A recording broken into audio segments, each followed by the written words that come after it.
Welcome to my messy life. Take my hand and dive right on in with me. It's gonna be alright. Messy imperfect life with Leigh. Hi, Apryl Prose. Hi, Leigh Morgan Keckner. Yeah, you knew me as Leigh Morgan. I did. Back in the day. I'm still trying to get used to adding me. I know. And I always still just call people Kim Ift or Tammy Smith. Right. That is how we know them. Yeah. So Apryl and I have been friends for, I don't know if we should say friends. We've been knowing each other. We went to school together for, are we saying how old we really are? Well, I always say I'm 53. Oh, okay. Because that's how old you are. You're younger than me. I am 1 year younger. I'm 52. I won't be 53 till April. Your birthday's in April and your name's April? Yes. Did your mom name you Apryl because of April? Let's go ahead and assume that. Wow. So I think it was what day was it? Yes. I think it was what day is it? What month is it? Like, I don't think there was much thought put into it. It was the 60s. And also my mom was a single mom and didn't know she was going to keep me or not.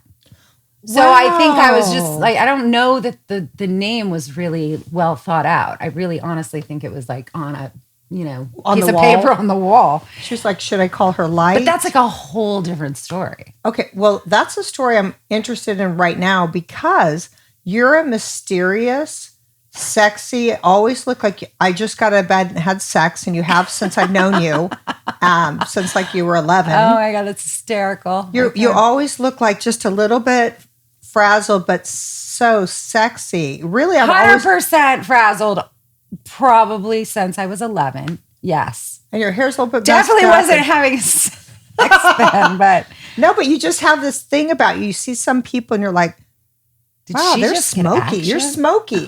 Wow. Okay. Well, I did not just have sex. I did just get out of bed, but I did not just have sex. And then I don't even ask me how long it's been since I've done that. How long has it been? So you did. Go ahead and ask me. Well, quit planting seeds in my head what I have to say. Right. If I have to think about it this long, it's pretty long. Yeah. Let's say years. Okay. Oh. We are so putting an end to that because that muscle down there needs to be fed. Yes, I know. This is what I've heard. Yes. I have been told. I'm holding a bouquet of roses with a Burberry? Thank you. I was going to say Burberry. Yeah. Burberry. Yeah. I'm not so great with name brands. It's a London thing. So yes, I know this is like the cutest thing I've ever gotten handed with this little special touch on it. Thank you. Roses from her garden. Yes, I picked those this morning. That was I really wanted to thoughtful. bring you something. It was beautiful. Oh, thank you. And which ties into, which I just learned on your little fact sheet before you got here, that you were an event planner. Yes, event and wedding. So that's why this looks so perfect. It looks kind of like you too, thrown together a little bit. A little bit messy. However, it looks like it just had sex. But yes, it's a little bit, just tried to pull the covers up here and wrap something around so they weren't completely naked. Right. But it's precious. Thank you. Yeah, absolutely. And I'm curious because we were never close when we were young. Were you really one grade under me? Yeah. And I don't have a great memory from my childhood, so I look forward to you. I have a fantastic memory. Filling me in on stuff. Okay. I will tread lightly with that, but yes. Well, I know. Oh, no. Because we have a very sordid past. I was saying to my assistant, I didn't even know how to describe it. I was saying it really fast. I go, I think she was my nemesis for a little bit in high school or junior high. And I think she might have given my boyfriend a blowjob, and then maybe she didn't, but it was another girl who's a model, all these models. Correct. And this is exactly, it was not me. No, but I always thought it was you. But I got blamed for it. Why? I don't know. And I tried to explain that to you at the time. Because I was like, no, it's not me. Here's who you need to call. I was on a rampage. Yes. My beloved. Yes, it was your beloved. And yeah, no, I didn't. But I think we had broken up and I was at summer camp as like a grown-ass woman. Oh, well, that's fun. Summer camp should be. Like, I went from 8 to 18. And then I ended up being a counselor there. Oh my God, I would go to summer camp now if I could. Gosh, it was so freaking fun. Yeah. Okay, so I want to just get back because I don't know this about you. I did not blow your boyfriend. Did you blow Bruce Oat out? Not during the time you accused me of doing it. But I did date him later. Oh. Like when I was almost 20. Very briefly. So he went to college. Well, yes, and he was home in the summer. And I will honestly tell you. We broke up. Yeah. You guys were high school sweethearts, obviously. Yes, you were the untouchables. He was my baby. Yeah. My first love. Of course. And I didn't have anything to do with him during that time. I was dating like friends of his. Aaron Birnbaum? No. Jim Duncan was my boyfriend. Duncan. Yes, he was my boyfriend. But I also think of you as someone else. Oh, Jim Duncan, who was great friends with Bruce. Yes. And also, Bruce, Paul, Jeff Malin, all those guys were friends. Jim Duncan was my boyfriend. I had nothing to do with Bruce.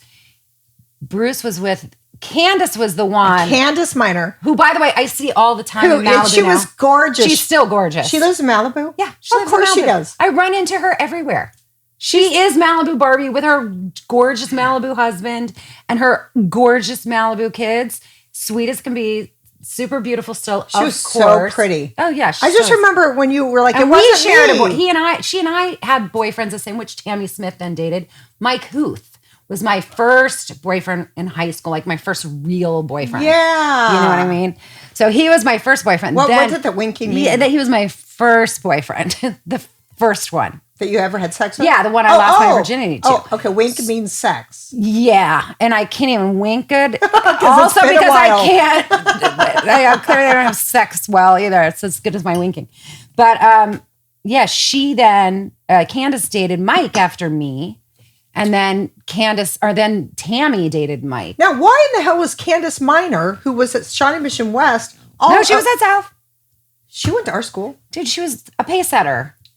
Candace Minor? With you. I thought you're thinking Tiffany. Yeah, who's Tiffany? Tiffany's her sister that went to East. Oh, so they went to different schools. Yes. Wow. I'm really needing help. And I think Candace and I bonded over you hating us. Right. And then someone blew my boyfriend. And then I was like, but it wasn't me. It was Candace. Like I totally threw her under the bus because I just wanted the onus to be off me. I was on a vengeance. You were very angry. But we were also in high school and that was like, and whatever. That's the most important thing. Yeah. But no, I did not date him until way after. Right. And that was just short lived. And, he was an interesting guy. Yeah, he's very smart. I learned about Nietzsche from him. What? Oh yeah. You know, he was very like darkly philosophical, very smart. And what I loved about him was everyone liked him. He was very preppy, kind of cool looking. Yeah. Straight A's. He was Rick Ocasek, but in like Argyle's sweater and brooding vest. with like dark but blue eyes and better looking and black hair and blue eyes. And he hated everyone. Yeah. And he was brooding and angry, but he only loved me. I was his only light. And so everyone was like, Bruce is a dick. I was like, I know. Isn't that fantastic? I love that. Everyone has a crush on him. Right before I got with him as my boyfriend, he was with Sydney Malone at Paul Wolf's house. Oh, wow. And she liked him. And she also a model. Super gorgeous. Oh, by the way, Apryl modeled. Candace Minor modeled. Sydney Malone modeled. Like all these girls swarming my boyfriend. And I was not a model. I think I had wraparound braces and stop. A Dorothy Hamill fucking. I think that was maybe in 8th grade. You had a Dorothy Hamill hair. You were super. Oh, you did have that short. Dorothy and I was heavy. You were not heavy. You have completely forgotten. You didn't have Dorothy Hamill hair. You had Rachel. What's her name? The actress that was in that super hot, sexy movie with Jeff Bridges. Rachel Ward? Yes. You had her haircut. Oh, wait. Rachel Ward from Against All Odds? Yes. That was Jeff the haircut Woods? you had. No, Jeff Bridges. Yeah. Not James Woods was in it too. But Jeff Bridges was the hot, sexy guy. And that was the hot haircut. You and Shara. Oh my gosh. Had that super sexy haircut. I always picture myself as not very cute. Oh my God, you were so cute. I was cute? Yes. You had the sexy Rachel Ward haircut and you were on drill team and you like worked out. I mean, what? I don't know. Just how I describe myself. People are like, no, you were nice too. Like, I know I was mean to you. To me, sure. Because of that thought. Right. Clearly, if we would have sat down and had a podcast was I nice, about it. Normal? It was. I mean, you were super popular. You had you were in that popular group of all those girls. Yes. Oh. Okay. Well, I just my memory of myself. The fact that you is think really, you're... back in the day, We need I was to dial chubby. it back. No, you weren't. Because I remember Heidi Bell was my nemesis. Oh, she was? I didn't even know that. Yeah. Scott Hoy's girlfriend, Heidi Bell. Well, it was Matt Dehan's girlfriend. Oh, right at first. And then Jeff Malin was Karen Pardall. Yeah. Okay. I put some lip gloss on I don't like. Hold on 1 second. Okay. So My mouth is getting dry, or I'm just getting overexcited with all this new information coming. You weren't fat. You were mean to me. I did not blow Bruce. But High school is a trip. it is. But see, I loved it. Like so many people I are like, loved it too. I loved it. Like I was the first one getting ready to go back to the 10-year reunion. I loved all of that. I went to my 20-year reunion. That was the first time I had Botox. It was before my 20-year reunion. I loved it. I loved high school. And I still have all those friends just like you do. I still have probably 7 of those girls. No, you guys were really close. Erin and you and Shara and Lori. Lori is so Chandler. darling. She was so wiggly. Oh, yeah. She was like a wiggly noodle in high school. Just was a teeny little thing.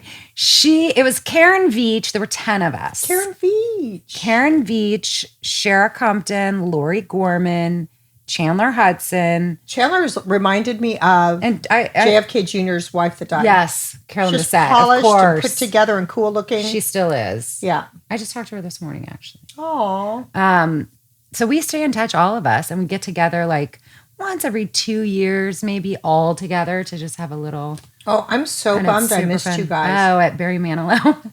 Seriously, like that Cher was here because oh my God, it was so fun. Sickly packed with stuff, This stuff. where I was like, I can't get to them. It was so and then I fun. had to go where it's not meant to be this time. You have to let it go. Well, but you're it hurt always my invited. body.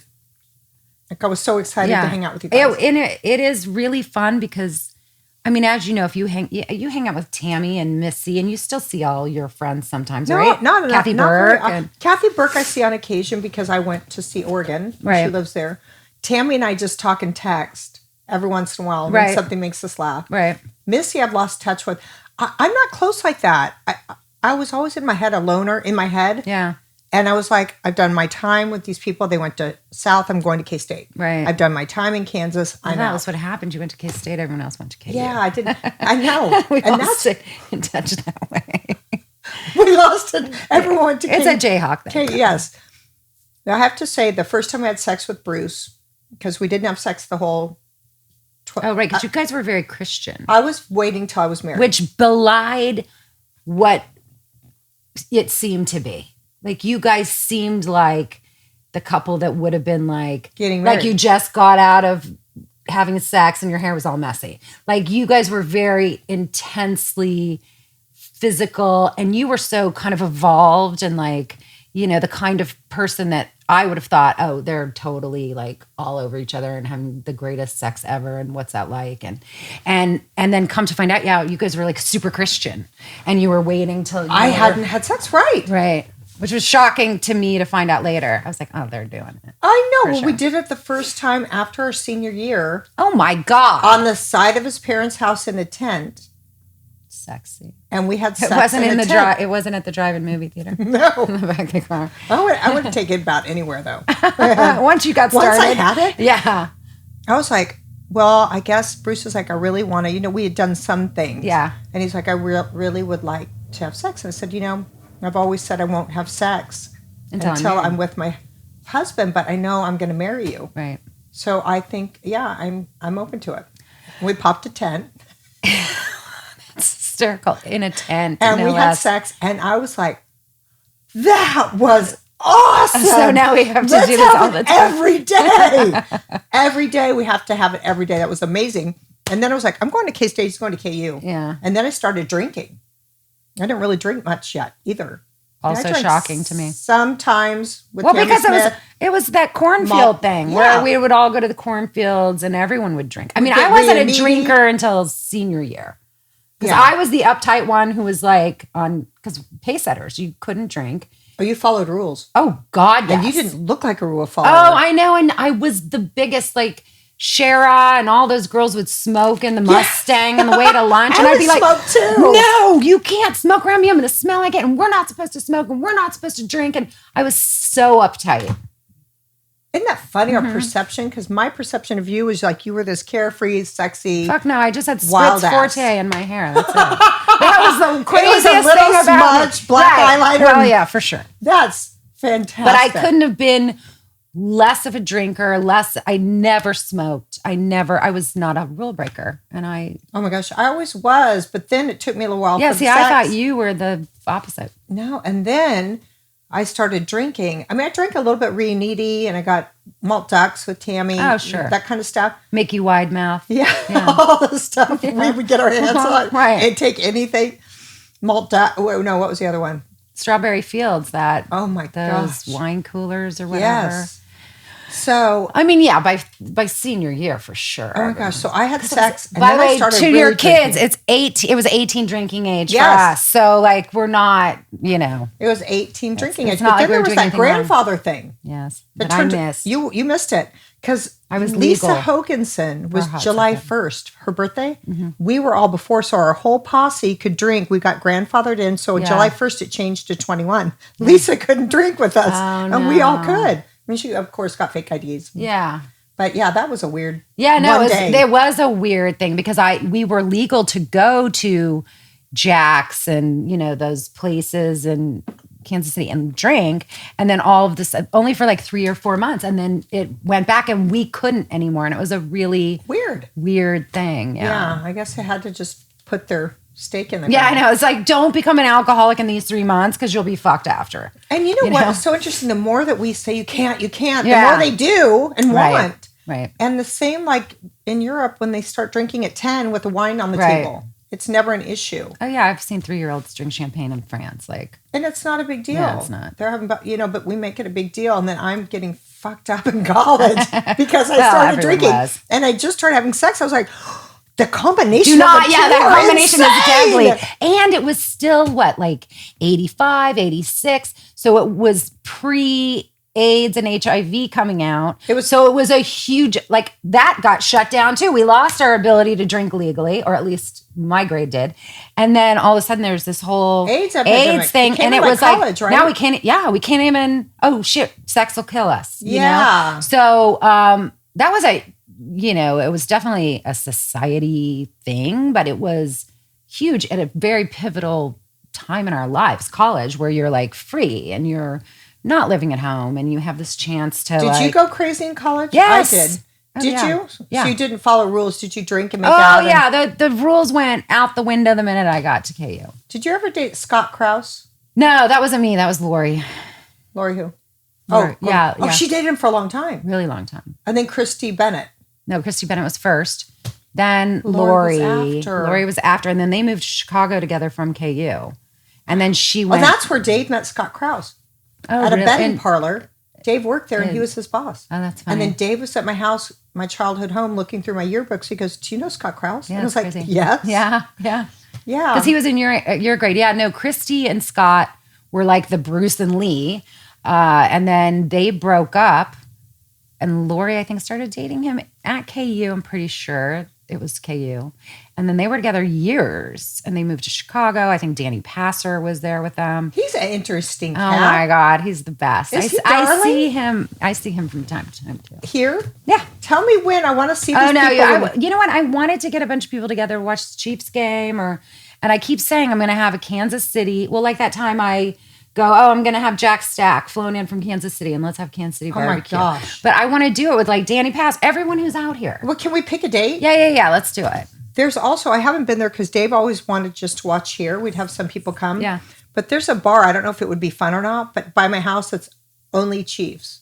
And everyone there, everyone there is Chiefs fan. Shut up. Yeah, it's Tequila Peters How or do something. I even know this? I don't know this. Well, I didn't know about it. Somebody's like, when are you going to go? I was like, oh, we just stay Okay, home. let's do that. Let's That's go to easy. that. I mean, I'd love to do it. Well, let's do that soon. And Okay. then maybe if we want to do something to invite people, we don't push them in that big loud mess. We have Right. our own thing. Yeah. Either here or at your house. Yeah. No, I'm dying. I mean, I've lived Are in you my... still in that big luxurious house? No.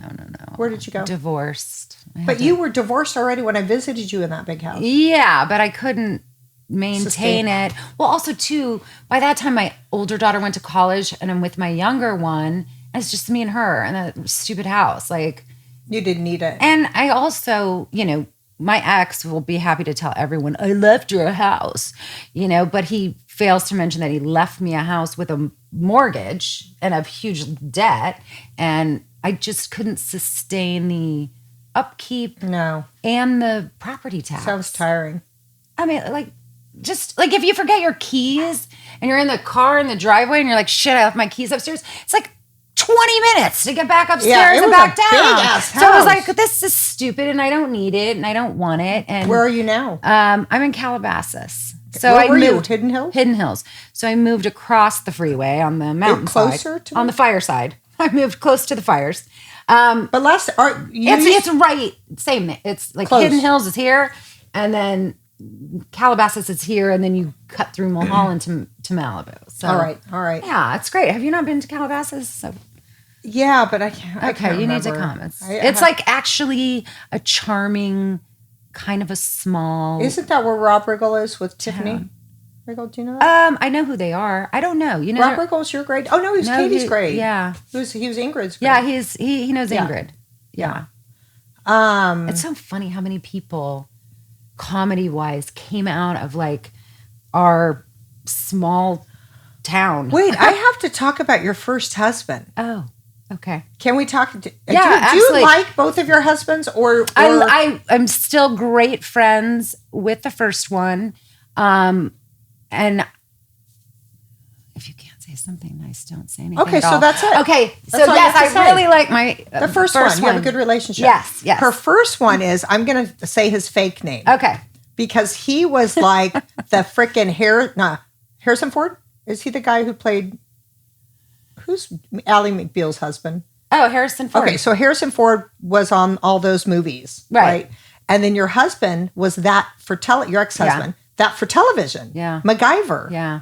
Who was like the sexiest thing. And somebody said Apryl Prose married MacGyver. I go, what? How in the hell did she How did that happen? MacGyver? I don't know. I got set up on a blind date with him. From who? In New York City. My very best girlfriend that I didn't go to high school with. Her name's Carol. She was dating a guy who was producing partners with him. And I met him once and he goes, I think you should meet my business partner, Rick.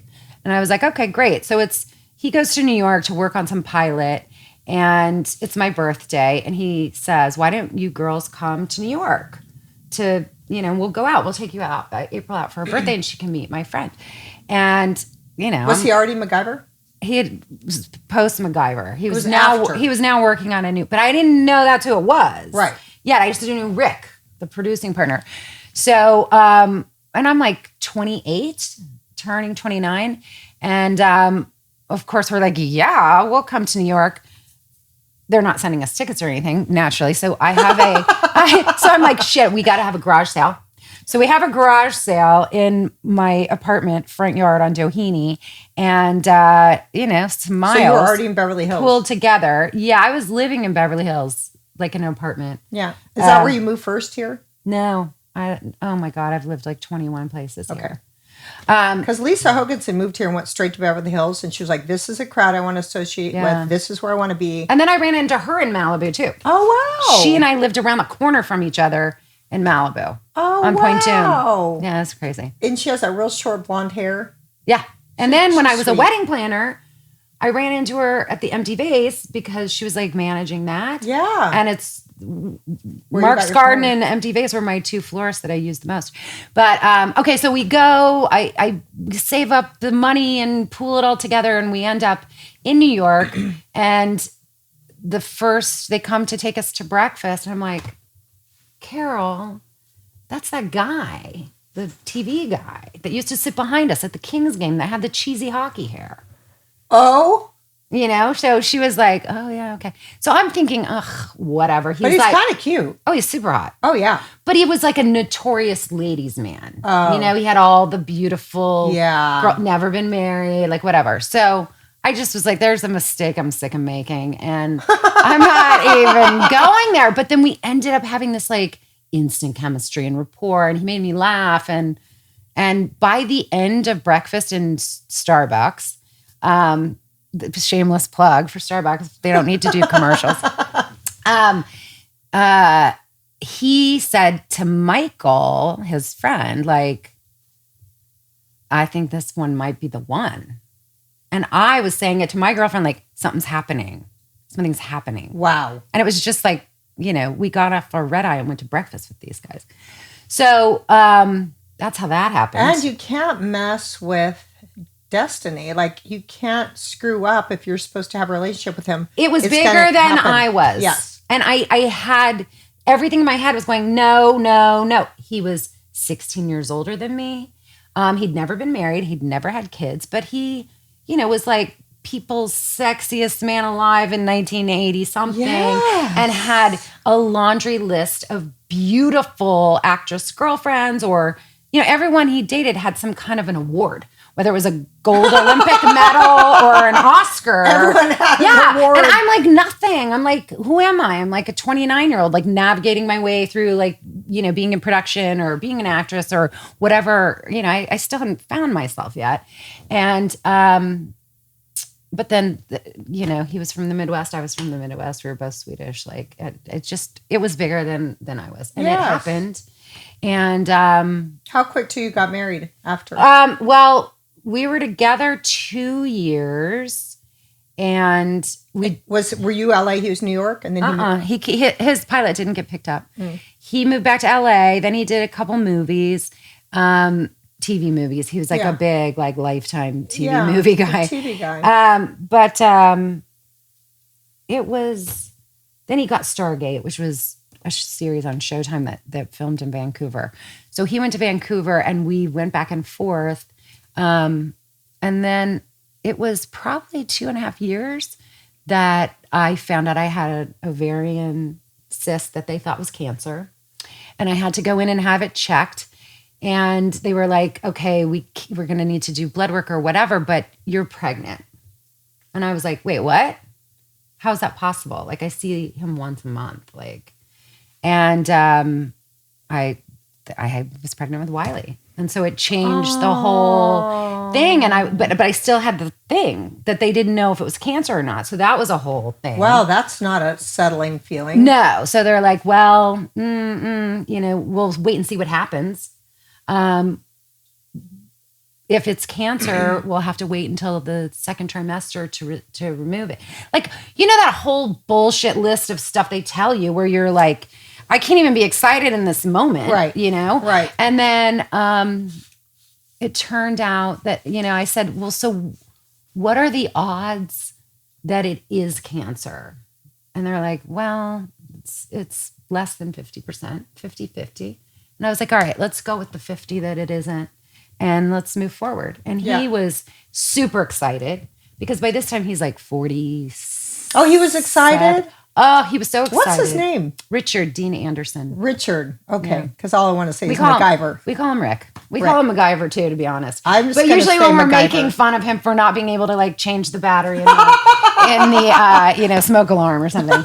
Is he handy? Did he not learn at from all. that show? Absolutely no, he was just acting. Not. That's a riot. Like, I gave him an Apple TV a couple years ago for Christmas, and like a year later, he still hadn't hooked it up. So I had to go over and hook it up for him. Like, when things go wrong, he's like, hey, can you, like, figure out how to, I swear to God, he's the worst. Hilarious. Yeah. And is he remarried? Nope. Never got married again. Okay. And actually, in full disclosure, we did not get legally married. We had a signed document, but his theory was, we're not going to let the church and state dictate the nature of our relationship. Some bullshit language like that. He didn't want to get married, which, by the way, like, it's all I ever wanted was to have the big wedding and the dress and everything. And I was like, oh yes, exactly. That's evolved and cool nature. I mean, dictated Can church I wear and my state. dress while we sign it? So I was like, okay. So we signed the thing, and it was called a not a prenup. No, but it was a pre-cohabitation agreement. And so it was all on paper. Basically, what I learned from that was that he did not want to lose half of his money. So he didn't want to get married. I mean, he hasn't gotten married since, ever. But it was a marriage. Half of his money? No. God, no. No, because I signed the prehabitation, prenuptial. No, I didn't get half of his money at all. Wow. And we were together. We split up when she was 3.5. So you were together for how many years? A total of like 2, 3. I think it was like 6-ish, which seems to be my expiration date. You're good for 6 to 7 years in a marriage or a relationship. Yeah. And then boom. At the minute I have a kid, by the time that kid is 4, rest assured, we're out. I will be a single mom again. Why? I don't know. I think because, and I been through tons of therapy, and I love therapy. I know, it's the best. So good. Ugh, makes me so happy. I think because I'm a nurturer. This is the short version. I am a nurturer. I am a hospitality person. I like to take care of people. The men I attract have issues with their mom. They did not have a mom. And therefore they see that nurturing and mommy. And you didn't have a dad. I didn't. Well, I didn't until 12. But in the formative years. Right. They see me as the mom care. They didn't have, the nurturer. And then you have a kid, and then you actually become a mom. So the theory is they kind of grow up and they get tired of fucking their mother. There you go. Oh, that's interesting. They don't want to actually. And you think that's for both? Yeah. They both had bad relationships with their mom. No, but did they both get tired of fucking their mom around? Yeah, exact age. Oh, with the of my child, yeah. So I had one child with each, 12 years apart. Right. So if you're with your second, you're like, oh no, she's almost 4. We're coming to an end. Yeah. No, I mean, honestly, I tried to do the exact opposite because I saw what was wrong in that. And also it's an anomaly. I mean, he was famous. He was super rich. He was, successful and working. And I was a stay-at-home mom. And then I started being a wedding and event planner. But I went completely opposite with the next husband. That one was 16 years older. This one was almost 6 years younger. This one had no money. This one had nothing. This one, I was like, all of the things that went wrong in my first relationship. What do you think must have been wrong? Caused by this? So I'm going to go for completely the opposite and make it work. And it did not. It still failed miserably. Yeah. So I think it's interesting because Dave and I just am starting to talk about it because I've really been holding his privacy and all that celebrity stuff. But Dave and our marriage is coming to an end. And we're at the end of the mediation, which is the kind of rough part where there's some big feelings going on right now. Yeah. Whatever you just said made me think of that I wanted to share. Oh, but you know what I'm doing big time is I'm reflecting on my 50%, what I contributed to the demise of our relationship. And just starting to have real awareness of how I showed up in a way that he couldn't connect with me with my walls still up, or how I, as I evolved, I don't know, it's just like I was going and he stopped and then he went down and I kept going. But I'm really aware of where I shut down, where I wasn't really deeply connected with him. And I think he's a really sensitive guy, and I came in really unworthy and tough, kind of with my story or my childhood and stuff. And and I, like when I laid down for us to have sex, I closed my eyes because I didn't even feel worthy enough to have that deep. It's just this weird stuff. Also, sometimes closing your eyes just helps you focus on what you need to. Like, it's not personal. Like I closed my eyes. I closed my eyes and never opened them. Yeah. And we never got to have this intimate connection or this. You didn't miss anything. You don't really want to look at anybody's eyes when it makes a silly face. Trust me, it's not bad. I don't think you did anything wrong. But I have recently started dating someone who is very spiritual and soul connected and who looks deeply into my eyes. Oh, okay. And that feels, coming from eyes closed, overwhelming. And I'm allowing myself to know that I am worthy to be seen like that. Yeah, and I don't have to shy away. That does make be fully seen. You're so vulnerable. Look, my ex, I mean, I was lucky if my face wasn't to a wall. So, I mean, I guess I'd be super excited if somebody just wanted to face me. I know. Are you going to look at me? Well, with your eyes closed, at least you're facing me. You're not going to turn me around so you can pretend I'm anybody? Oh, okay. But I see, and I don't want to overstep my bounds here, but all I know is when I first met you with your husband, when I first saw you with your husband and your family, and then the second time was my house, but also at your 50th birthday party. Yeah. And I have to say, that's really, I think I wrote it on your wall, but it really touched me because having, had 2 shitty relationships, or not shitty, just ones that didn't work out, but that left me very broken. Yes. I looked at you in that space with him and with your kids, and I was like, she is so loved. And this is what it looks like to have everything I would have always wanted was several kids and a husband who's just super supportive. And so to hear that it has a different ending than that. Yeah. It's shocking to me. Yeah. And I think to most people, because I've gone a couple places with this guy who's so kind to my heart. And Dave and I have been kind of working in muck for about 4 years, and he's been out for a year. So it's been about 5 years of not really any connection with us. Right. And so I've started hanging out with just a really handsome, nice guy. He's so kind. Wow. And he sees me and he supports me and he cares about what I'm doing, and he'll meditate with me or go hiking with me. So he shares all of these things new evolved things that you like, because you probably weren't doing those things when you first met Dave. No, Dave and I came in both pretty unworthy, whatever.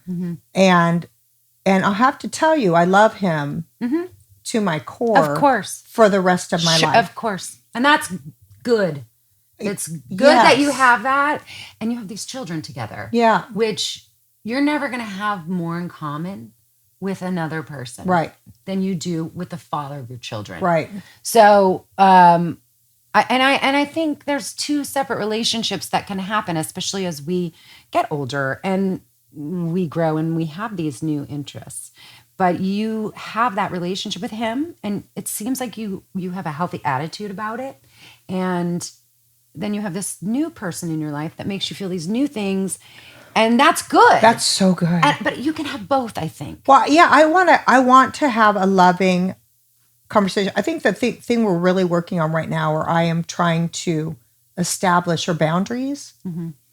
Because I realize he's over more now than he was when he was. He's a better ex-husband than he was a husband. Like, he's wanting to come over and cook breakfast every morning. I'm like, well, we haven't done this the last 5 years. Why are you doing it today? Like, we're actually separating. Well, this is my home. We're separate soon. And this can't happen. This is probably too. Like, I have to have my space, but you can come over, but we have to plan it in advance. I don't want you popping in every morning and night. And it's probably, what he's going through too, that makes him want to, be back. I don't know what he's thinking or what he's going through. He does not want to be back with me. But he wants to be BFFs part of the family. And the family. Sure. And I mean, having done it both ways,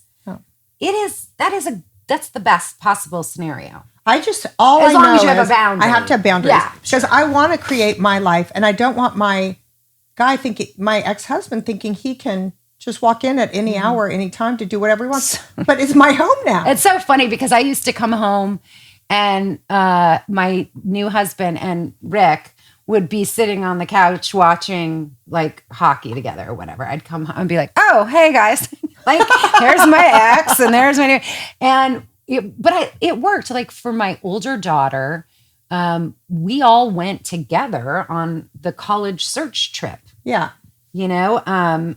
I wouldn't mind that It was great while it lasted. Now, come to find out that my second husband really resented every second with it and, hated it, and it bothered him. So that balance too, to be respectful if there's another person. Right. But I thought it was all like, it's all kosher. Me and this too. is so amazing.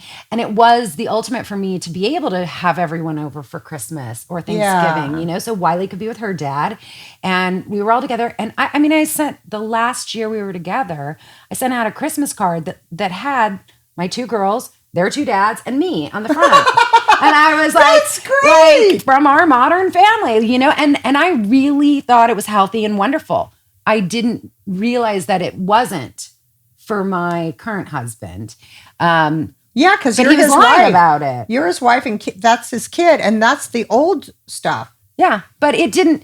But I didn't. I understand, And because also- I have the same feelings Yeah. as you. Like, I think, of course, Right. I want Dave over and his girlfriend and wife, Sure. and our kids and my whoever That's I'm with. the ultimate. And I told Dave too, as we navigate this, I said, I am going to love your girlfriend and I'm going to love your wife, whatever, because she's loving my baby. Right. You're my heart. Yeah. And although we have organically, we're no longer partners, organically our relationship ran its course. Yeah. And we're no but you're longer- co-parents. Yeah. And that is a very important partnership. Yeah. And it requires respect and love. And a lot of things a marriage does, it basically just doesn't require sex. Yeah, that you're that's the free to be difference. with the person who fits more where you are now. Right. What you've grown into. Yeah. And, yeah. And if as long as But everyone's that's what I'm in communicating right now, that- because it's not, my heart is in what we're saying, but I realize I have to toughen up and set some strong boundaries. Yes. When I do, it makes him, or he chooses to feel enraged and mad, and I'm trying to do something. And it's just that interesting, it's a dance right now Yeah. that I've never danced before. Right, of course. And so I'm trying new It's steps. definitely like tango-y. I get my foot stepped and on. you're getting, I yeah, just you're fell tripping down. over yourself. Yeah, exactly. Yeah, so it is an interesting thing where I'm trying with good intention to do this, but he's reading it as something different. And then do you communicate that to him? Yeah, I think I'm going to. Well, like today we had some big thing. Yeah. And he came over to make breakfast, and I had a few words with him about, remember, we agreed that you would schedule your time. And I feel that this is, he's like, it's always something with you, whatever. But I'm like, no, this is basic stuff. Yeah, no. I'm not It's trying always your fault. Oh, well, everything is right now. But I'm like, no, I'm just trying to, Well, you have to establish that boundary Yeah. because, and even it's not like it's not coming from a bad place. It's just Healthy. coming from we need to going forward. Where if you don't say anything this time, then of course he's like, oh, that was fun and great. I'm going to do it again tomorrow or the next day, and then it's going to build up to a point where you go. he said, I'm coming. "Fuck," He showed up to make breakfast, which is very nice. And I said, and we that we agreed recognize that I had to make a schedule with you, and you did. He said, I texted it. I go, I didn't see the text. We have to actually communicate. So I am prepared, or I can say, no, this is my home. This is my living space. Right. And then he goes, well, by the way, I'm coming back tonight to make dinner. And I was like, Why? what are you talking about? But does he? So you guys don't have the schedule yet of No. like We did. We went to mediation and planned all this stuff out. Sure. But he's not following what we planned.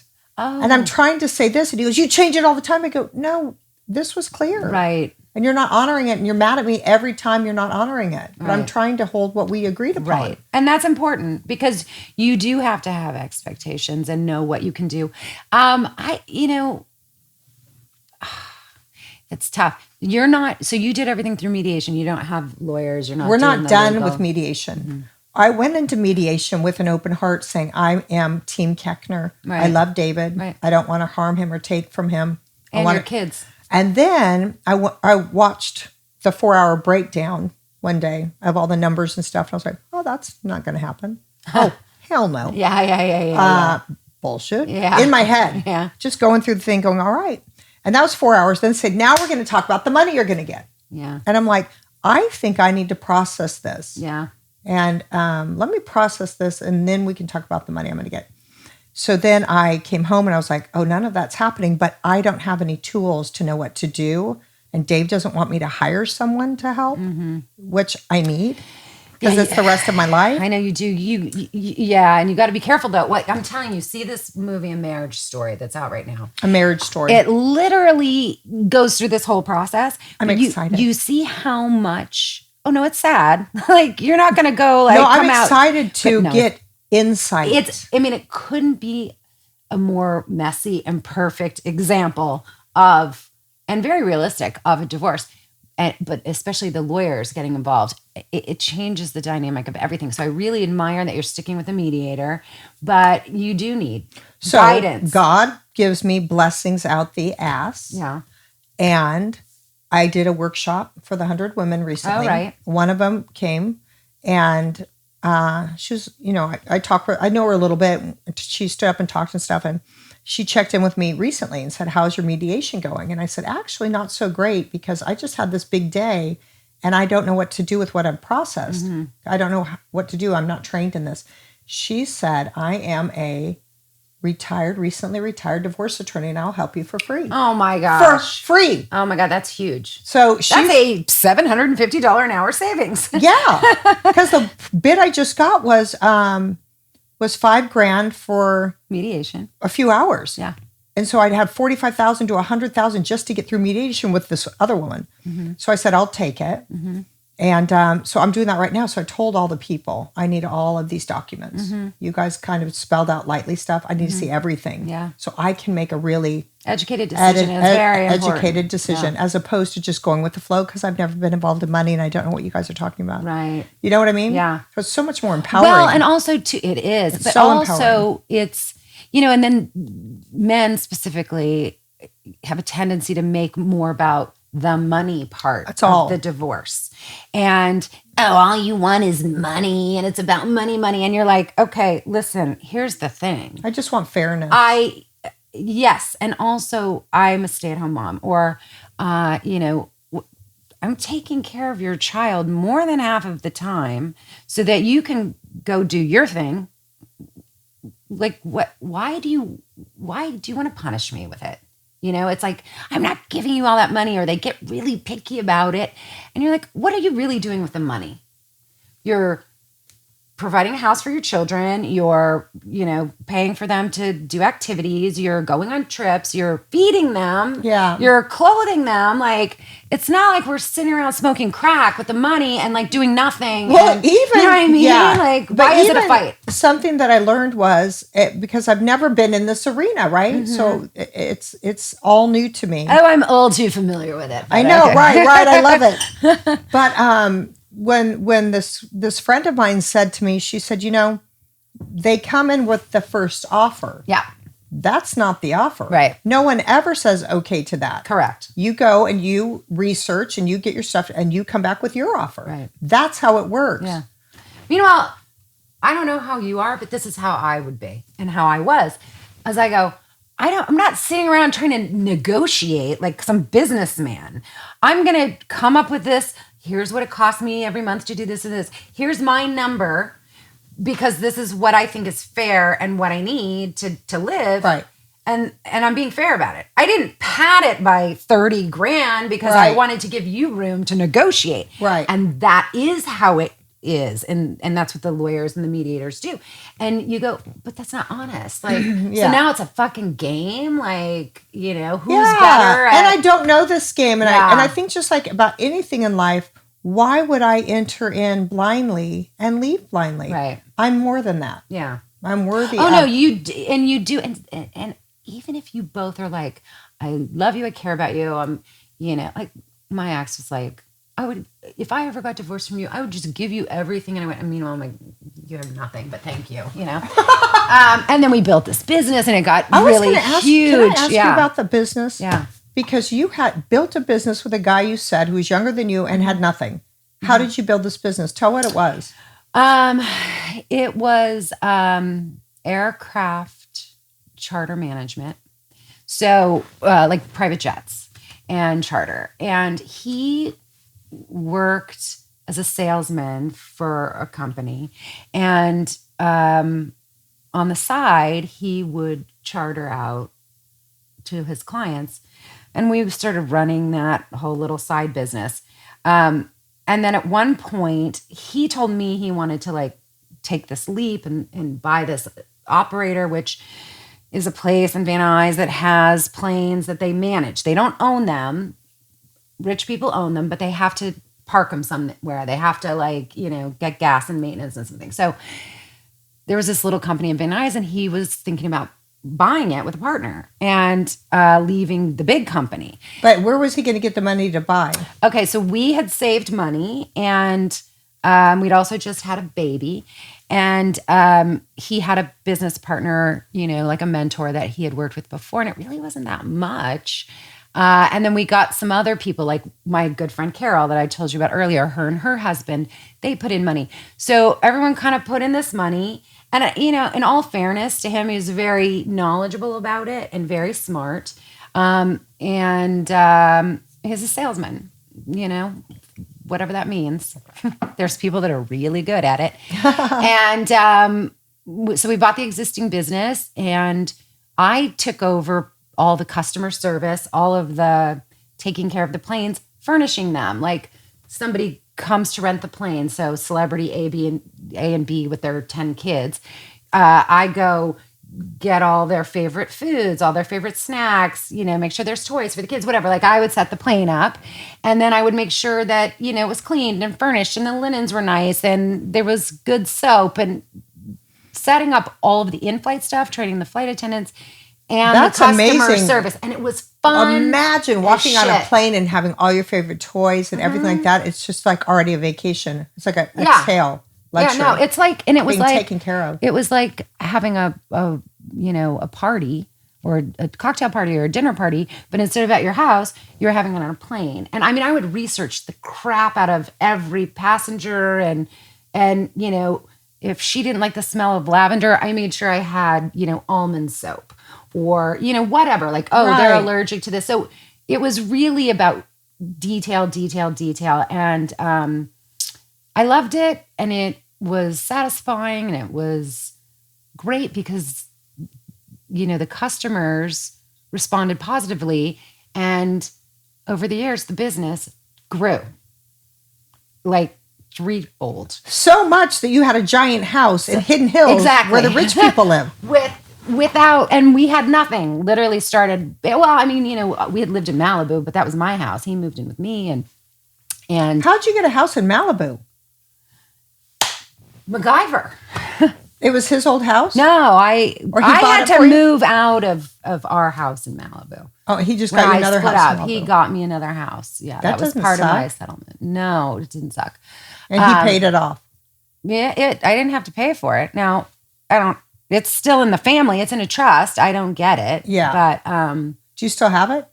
He still has it. He rents it out. It'll go to my daughter. Oh, nice. Yeah. So you don't use it. Which means one day it'll go to me when I can't afford to live anywhere anymore. I'll be like, Miley, can I please move in?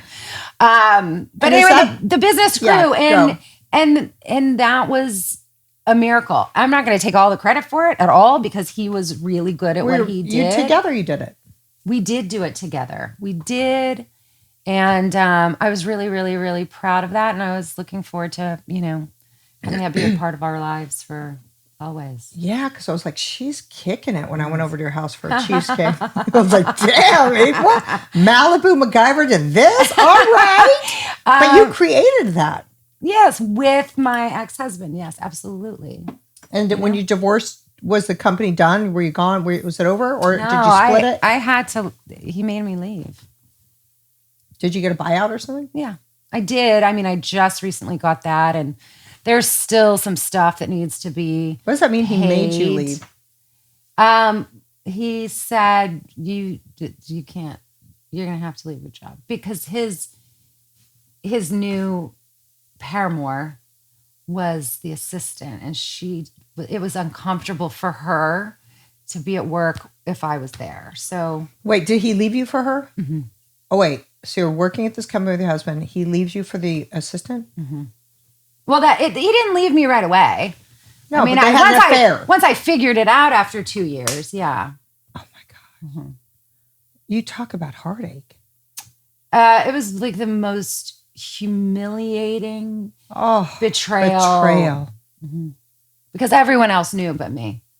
I mean, and I have instincts, and I did ask straight up questions, and I was told, come on, you think I'm that stupid? And, God, why would I throw all this away for that? Of course, you know what?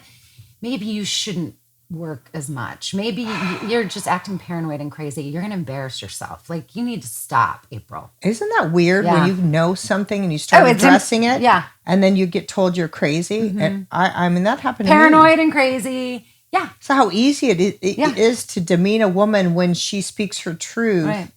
And they go for the, jugular to try and break you before you really realize what's happening. Well, also too, to derail you. My biggest thing is, as a woman, and you know this too, and as a mother, our instinct is really, really important, and we need it to survive. You make me doubt my instinct. That is the greatest crime that you can commit against me. If I have the instinct and it's in me and I know you have your gut feeling and you're trying to say it's tell not me real, it's not. Fuck you. Right, now I'm doubting my instinct. I'm like, oh God, I feel it everywhere. And you're telling me I'm wrong, and convincingly, all right. So that in a way that makes you feel stupid because you're like, oh, well, I guess I'm making something out of right. nothing. Right. I guess I am now, being what is crazy. it about me? Right. Am Why am I I being insecure? crazy? Right. Oh, is it hormonal? Should I go check my thyroid levels? Like, why do I feel like this? Yes. And then you find out later everything you did feel was true. And they looked you right in the eye and said, no. You need to work on yourself. Clearly, you're paranoid and insecure, and it's embarrassing. So that added insult to injury. But that was definitely the hardest time of my life, Leigh. And because I was in it, and I had already messed up the first time. So you're trying so hard to do it right. Yeah, and have a kid, another baby. And now my older daughter's involved in this family, so now this is going to break, and it's affecting 2 children. And ironically, at the exact same time, my daughter it was her last year of high school, so she was getting ready to go to college. My mother gets sick and passes away in the middle of all of this. And I'm going through menopause. It was like the 3 craziest things at one time. And they say, what doesn't kill you makes you stronger. Honestly, 100% true. I agree. Yeah. Did you give me 5? Yeah, he's waving 5 minutes over there. Okay. It went too fast. Yeah, no. We need to, 5 hours? Okay. It went too fast. But that is so true. It's like I remember when the foundation of what I thought my life was built on crumbled. Mm-hmm. And I felt my 2 feet planted on the ground and felt up my body. And I was like, I'm still standing. Yeah. What's coming? I look forward to it. Yeah, well, and then I feel standing in the now. sun and you're like... I feel that now. I feel like everything's brighter, and I feel like God has giant plans for me beyond what my limiting brain can believe. Well, yeah, because you think this is what it's supposed to be, and this is what I want it to be, and this is what I'm going to plan. Right. And it's not up to you, maybe. And I feel more open now to not trying to control or predict or plan or lay the seeds. You know what I'm saying? Like, yeah. I don't have to, now just let it come. Whatever it's going to be. Bless you. I just squalled out. I hear you. Yeah, no, I'm more open now to go, you know what? I give up. I've tried planning everything. Oh, by the way. And it didn't work out. When you give up, yeah, when you surrender is where the magic can happen. Yeah. Well, so to hear you say that, I'm so excited for you for what's coming. I'm excited too. It's fresh. I actually feel the happiest today, now in my life than I have ever felt before. If my mom was here, that would be the 100% would make it, cherry on top. But honestly, what a great place to be in our lives. Like 50s, kids, healthy. You know what? Looking pretty freaking hot. Yeah, we got the Botox. We got everything kicked in. I got something happening. Clearly, I've got something going on. But yeah, I have to just tell you, you are just a beautiful person and so delightful. Oh, that's really sweet. And refreshing and honest. And I want to spend more time with you. I know. I don't know how we live in the same town and we don't. I love that you made the drive to realize it's not that far. I need to do that too. Yes, please. It feel isn't that. that far. It's like 25 minutes. And the I mean, best seriously. is we're our age and we have a daughter the same age. I know, which is crazy. And so I know like they have their school friends and everything, but we need to start doing stuff. So if we want to go travel somewhere, we can just take them. Which would be so fun. Which I'm taking her to that same place in Hawaii that I ran into you when I turned 39 with your kids in Grandma Leigh. I'm going for spring break. I want to talk to you about that. Are you just going with her? Yeah. Because I might just go with Eve. Yeah.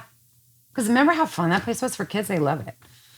I used to take her to cities. Now I'm like, this time I'm like, no, you know what? I'm going to a beach. I'm going to relax. I'm like, let her slide down slides and like, I don't want to like be traipsing through, the Smithsonian. After this is over, let's look at the dates on that. And if we have the same, and I'll see if Dave wants to do something with the big kids and I'll take Eve there. That would be fun. Wouldn't that be That would be so blast? fun. I know it would be. Yay! And then all of our high school friends on Facebook will be like, What's April and Leigh are going on vacation together?